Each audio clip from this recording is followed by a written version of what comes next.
You know, the president just signed the Children's Health Program.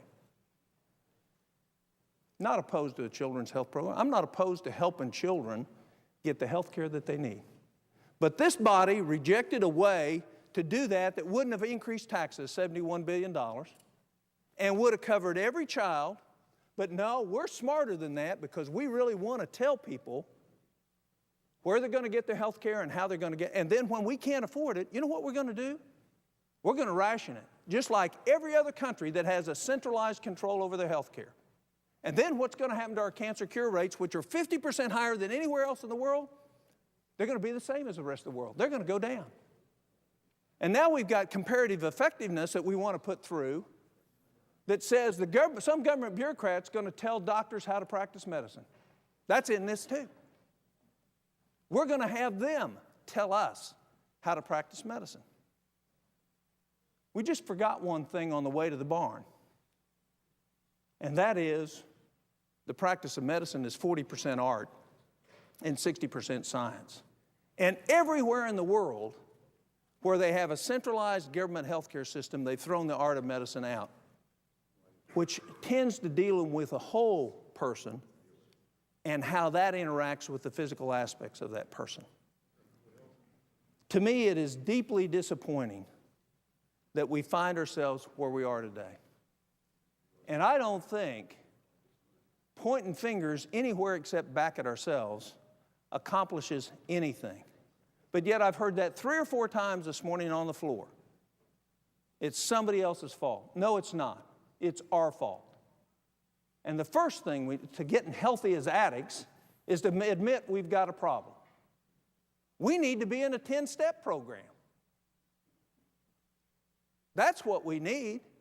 A 10-step program that will put us back on the board to where our founding fathers thought we ought to be and where the average American wants us to be. We are addicted to the egos of trying to run other people's lives. We're addicted to the ego of spending money thinking we know best how to spend it. We're addicted to the ego that when somebody else has problems, we can always fix it. We can't always fix it. We can't fix all the problems that are in front of us today.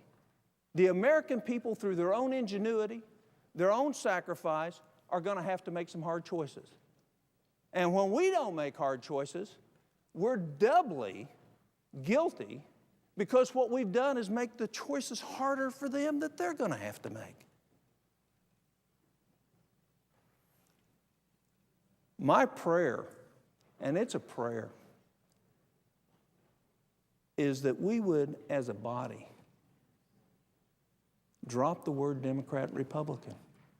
Drop the word conservative, liberal. And that our goal would be what is in the most efficient, long-term, best interest of those of us that are here today and those that are coming. You know, I ran a campaign to become senator. And the focus of my campaign, unfortunately, was we were about to find ourselves where we are today. I'm so sorry I was right. I'm so sorry I was right. But it doesn't take a lot of vision to see where we were going. Nobody has voted against President Bush, and nobody has voted against more appropriation bills than me. It didn't have anything to do with party politics. It had everything to do with the future. And yet we find ourselves bogged down in debate. I want to add one other thing. One of the reasons we got to get out of here is we got members that got to have to take hotels this weekend. Now, tell me, how many people in America think that that's an important reason for us to hurry up and finish this bill? There's no reason for us to hurry up, number one. There's no reason for us not to look at every area of this bill and make sure the American people know about it. There is no reason for us not to do what the average man would do, and that is make priorities. You know, the other problem with this bill, which is extremely disappointing, and I know it's got to be to President Obama, is he campaigned on a line-by-line look at the federal government and get rid of some of the $300 billion every year in waste, fraud, and abuse. I mean, that was one of his campaigns. One of his campaigns promises was to do competitive bidding on every contract over $25,000. There's not one mandate in this bill to force competitive bidding. That's one of the amendments I want to offer, to force us to do competitive. If we're going to pass this stinky bill, at least if we waste $1 trillion, we'll waste it efficiently.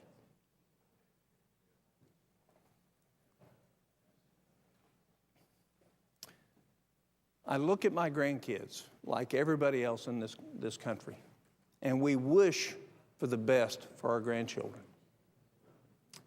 And I got to tell you that this body has put the first shackle already on their future. And when we pass this bill, we're going to put that lock around their other leg, and we're going to put a padlock on it. We're going to throw away the key, and we're going to hobble them away from the American dream. We're going to take it away. The very bright light shining on a hill, we're going to take away. America, if you're listening, don't let this body do what it's about to do. It will ruin your children's future in the name of us knowing best rather than you knowing best.